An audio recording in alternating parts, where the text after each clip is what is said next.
Hello and welcome to Cryptid by State, Alabama. Today marks the 34th episode in our Cryptid by State series, or 33 if we exclude the midway recap, which I typically do. I hope everyone has recovered from the jet lag I am sure most of us are having from traveling back to the United States after visiting France last week. It seems this state has tried hard to keep a lot of its cryptid stories close to the chest, but I was able to uncover quite a few. I also managed to reveal some interesting information about a famous quote-unquote cryptid that isn't what everyone thought. So join me once again on our cryptid family road trip as we are venturing from our previous location of Hawaii and heading to Alabama. We have a lot to talk about, so I'm going to try to get through the history quickly. I haven't done this for a while, but the name Alabama is said to have been from the Muskegon-speaking tribe known as the Alabamo, which was later miswritten as Alabamo. Many tribes originally inhabited the area, such as the Cherokee, Choctaw, Chickasaw, Creek, and Coasati. Spanish explorer Hernando de Soto first traveled to the land in 1540. However, it would be the French who established the first settlement in 1702, called La Mobile or Old Mobile. Following the 7 Years' War, Britain captured the area and made it part of West Florida. In 1783, after the American Revolution, the U.S. split the land with Spain, and this would stay intact until Spain gave up the land in the Adams-Onei Treaty in 1819. Originally, Alabama was considered a part of the Mississippi Territory until it was split into two separate areas. On December 14, 1819, Alabama officially became the 22nd state to join the Union. Now, when it comes to Alabama's flag, it is very simple in design and has quite a debated history. Looking to create its own symbol, the state asked for designs to be submitted. On January 11, 1861, a group of women from Montgomery created this flag, and it was fairly unique since it was double-sided. On the front, it depicted the goddess of liberty holding a flag for Alabama, and on the back was a cotton plant with a snake and the words in Latin, Noli me tangere, or touch me not. It was flown for less than a month when on February 10th it was damaged by weather and never fixed.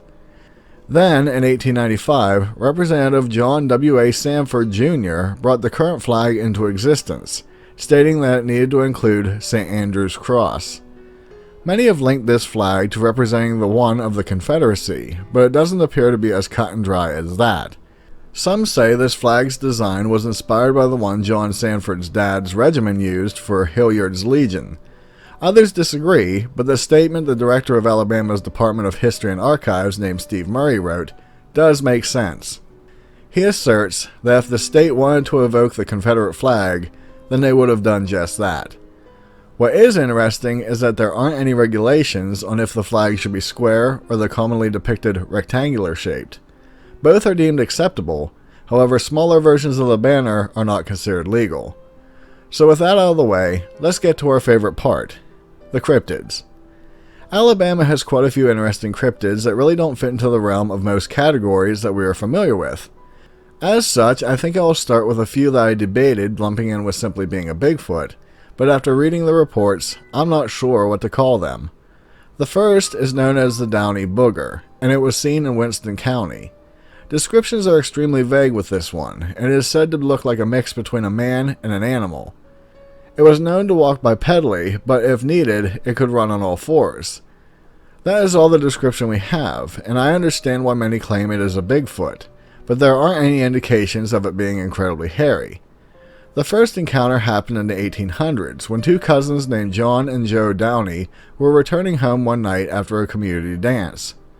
Both men were traveling down a dirt road on horseback, joyously recounting the event they were just at. Suddenly, a large creature they described as a cross between a man and an animal jumped out of the tree line in front of them. This sudden action startled their horses so much that they reared up and took off back up the road from where they came. Eventually, the men managed to calm their horses down and began to return to their original path. When they reached the spot where the creature had jumped out, the horses immediately froze and refused to move any farther. No matter what they did, their horses would not respond, and so they decided to take another path home, even though it was considerably longer. 3 months later, a family was traveling home after church service down the same road. Suddenly, a similar creature burst from some bushes and stood in the road just staring at the family. Just as quickly as it showed up, it vanished as well. It was said that the children in the party were so traumatized by the event that they weren't able to sleep alone for many months. Finally, a while later, a man named Jim Jackson had loaded his wagon with some homemade moonshine that he intended to sell to the manager of a mining company in Galloway. The moonlit night was calm, and all Jim could think about was how much money he was about to make. During one part of his trip, he couldn't shake the feeling that he was being watched. This feeling would then evolve to that of being followed. As he turned around, he was shocked to see a weird creature walking on two legs quickly approaching his wagon. At first, he considered trying to outrun the beast, but he didn't want to take the risk of hurting his mules named Pet and Hattie. It was then that he remembered his gun on the wagon seat beside him. Jim grabbed the pistol, swung around quickly, and fired off a few shots at the creature. He said that the being let out a scream like a woman in distress and ran away on 3 of its 4 legs, since he obviously hit it in the arm. Later that night, a search party was gathered, but they didn't find anything other than a trail of blood. Since that night, no one had seen the creature again, and many assumed that the injury it sustained had eventually killed it. You may assume, like I would, that maybe this creature was actually a human who had taken to living in the wild. It would make sense, since there are some tales about creatures known as wild men, who can be very different from Bigfoot and a normal human. Although, in saying this, the last description of it screaming like a woman in distress ties it to the state's most well-known cryptid, and that would be the White Thing. Typically, this creature has been encountered in the counties of Jefferson, Morgan, and Etowah. Interestingly, these areas include a big wildlife refuge, and there have been a lot of sightings of the creature there. Again, many like to say it is a Bigfoot, but descriptions don't indicate this, although they do tend to vary. Most say that it is a large creature with shaggy white hair, stands 7 feet tall, frequently makes a sound like a woman screaming, can move incredibly quick for its size, and has a very long bushy tail. That last part simply rules the possibility of it being a Bigfoot out. It is capable of easily climbing trees, and has been seen high up in branches just appearing to watch people walk by. It is unknown if this is a type of Bigfoot, wolf, panther, bear, or something completely different. It was first seen in the 1900s, but outside of the description I gave previously, that's all we know. Then in the 1940s, a man named George Norris claimed to have seen the creature near the Enon graveyard. In this version, he claimed it appeared to be more akin to a large white lion. In this claim, George later took a nap by a tree, and when he woke up, he found the White Thing standing nearby, just looking at the man. Interestingly, Mr. Norris said the creature didn't try to attack, but simply walked away on its hind legs. A similar story was reported in 2014 by a farmer as he stood on his porch before starting his morning work. As he looked at his fields, he noticed a large white creature walking along the fence line. At first, he thought it was someone's cow that had escaped, but as he got a closer look, he realized this wasn't a cow. He said it was completely white and had the mane like a lion, but the hair didn't stop at the shoulders and continued down the body. This feature caused the animal to look shaggy, but it was very similar in build to a dog. Its walk was said to be slow and in a lumbering fashion. At no point did he get a good look at its head. Judging by the size of the fence, he stated that the back was even with the top, which was 4 feet high, and it was every bit as long as the spacing between poles, which was 6 to 8 feet wide. Eventually it turned and walked away, but it did so in a cat-like fashion, but slower. 3 days later, he saw the same creature running down the same fence line one night. Then, in 2017, he was out playing with his dog when he noticed the same creature emerge from the tree line, and appearing like it was stalking his dog. He managed to call his dog back to him and locked both of them inside for safety. Luckily, he had his camera on him and managed to take a picture of what he claimed to see. It is thought that this misty thing was the creature, but I am betting this was actually what he was referring to. It should be noted that many sources claim that Huntsville has a creature called the White Thing, no A, and it is white, doesn't have ears or eyes, and it lives in caves. Although, outside of everyone saying that information, I couldn't find anything of substance about this being a real thing. The next creature has us leave the land for the water. This being is known as the Coosa River Monster, and it mainly makes its home in the river of the same name, but has been spotted in others as well. This being doesn't have a lot of descriptions, other than it typically being a massive serpent that can suspend its horse-like head out of the water, and it has giant eyes. The creature was first reported in 1816, where it had been seen by a group of settlers from St. Clair County. They found the beast half on land and half in the water near 10 islands, where it appeared to be sick. The people killed it, and when they opened the belly, they claimed it contained a human body, a deer, a canoe, bow and arrows, and a rifle. No description was given as to what the creature looked like in this report. Another similar creature was seen in 1817 and 1818. Reports would cease until 1862, when a resident named Miss Martin claimed that she saw the monster in the river. That same year, a judge named Lemuel Stanifer was out in his rowboat when he claimed to hear the sound of thunder from behind him. As he turned, he caught a glimpse of a massive head sinking below the water's surface 40 yards away. On June of 1877, we finally get a fairly complete description when a man named M.L. Foster saw the beast as he was fishing from the bank of Ball Play Creek. I had to fight my accent there with saying crick. While there, he noticed what he thought was a man standing in a boat, moving slowly across the water. Mr. Foster walked closer to greet the man, but to his horror realized he was greatly mistaken. It actually was a massive serpent, with its horse-like head jutting 3 to 4 feet out of the water. It had large glaring eyes, a distended mouth, and a fiery red-colored tongue. The serpent didn't show any signs of fear, and simply stared at the man as it glided by. Mr. Foster decided it best to run away, but once he was at a safe distance, he watched the creature again.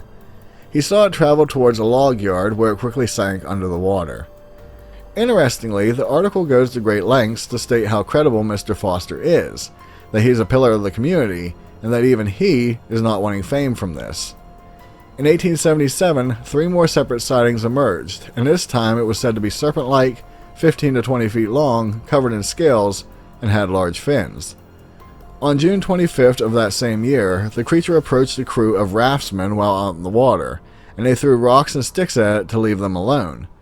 This time it was said to have a white belly and what they called knots on its back.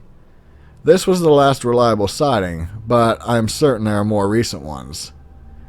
I have never done this before, but my final one for the list is a story that I will let you decide, since I have my reservations about it.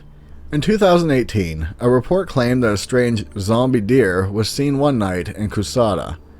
While at a stop sign, they saw a deer-like creature standing on its back legs. It had smooth gray skin, the ribs were prominent, and had a skull for a head and small antlers. Its legs were said to be bent in a weird way, in that opposite of a deer. It dropped to all fours, and when it walked into the tree line, its front legs moved together, bringing the back legs forward, like someone walking with crutches. I don't like to call it a story, since we can never know if something like this exists. But this feels like a mix between the wrongly depicted description of a Wendigo and the image everyone thought was a real skinwalker but is actually from the movie called Extro. I'm interested in your thoughts though. As usual, I couldn't talk about every cryptid this state has, and here's our honorable mention section. Of course, there are many Bigfoot and swamp ape sightings in this state. While normally I keep it to that, I would like to note that there is one called Big Joe from Tallapoosa County, and outside of Decatur, a trucker reported seeing one hit by a passing car. There is also the Bigfoot known as the Beast of Gum Hill, and the Tana Hill Monster in Jefferson County. Somewhat keeping with this topic, there is a report of a strange Bigfoot-like creature with the head of another creature. It was said to be hairy as a yak, had long arms, the snout of an anteater. It was found near the swamps. Interestingly, a cryptid of this very description exists, and it is talked about from Brazil and is known as the Capolobo. I actually thought I talked about Brazil before, but since I see I was mistaken, then expect to hear about this cryptid in the future. There are a few stories about the famed Wampus Cat, but there are a lot of states that can and do claim this cryptid. Keeping with this, we also have various sightings of panthers in the area. Dogmen have been seen here, as well as a weird version that was a wolf woman from the city of Mobile. It is debatable if this was real or a hoax, but there were a lot of reports about a half-woman, half-wolf-like creature. She was spotted in people's backyards and walking down the streets at night. The woman was said to be a mix between a pretty-looking woman and a hairy wolf. What draws it into question is a lot of this started on April 1st, and all sightings ceased 10 days later. I saw mentionings about a type of creature that is called a Volokar that is commonly said to look like a type of alien that likes to cause trouble for people. Although, I really could only find brief reports on that, so I wonder how factual or well known it is. There are said to be catfish in the rivers that are reported to be as large as a car. While this is interesting, it isn't that unheard of for those fish to get incredibly large. So I include it here simply for posterity. Now, before ending this section out, I would like to take note that there is what I would like to call a dishonorable mention. The only reason I am including this is due to knowing that I would see questions in the comments as to why I didn't talk about it, or better yet, missed it. This would be the one known as Hogzilla. Yes, there is one from Georgia, but the one from Alabama became quite famous. Honestly, I never considered this a cryptid, since it was simply a large hog, but we all know the story. Here, what isn't talked about was that the event was a hoax. It was a big hog, but it wasn't a wild animal that people just found out in the woods. Apparently, it was farm-raised and overly fed, and even given the name Fred. It was then shot in a canned hunt for publicity's sake. As sad as this story is, I'm happy to be able to relay to everyone how this was a hoax and that it isn't a cryptid. As I end this, I hope you enjoyed the video and that I made Alabama proud. It is always fascinating to me to find that being the states are so closely linked, that they all tend to have their own unique creatures. Remember to keep voting for which state you would like to see next in the Cryptid by State series. Right now, Montana is currently in first, with Minnesota, Kansas, South Dakota, and Oregon all tied for second. If you haven't yet done so, do please consider subscribing to my channel for more content like this. Also, it would be greatly appreciated if you share my videos with someone you know who may be interested in this type of genre. With that, be safe, and I'll see you in the next one. Later.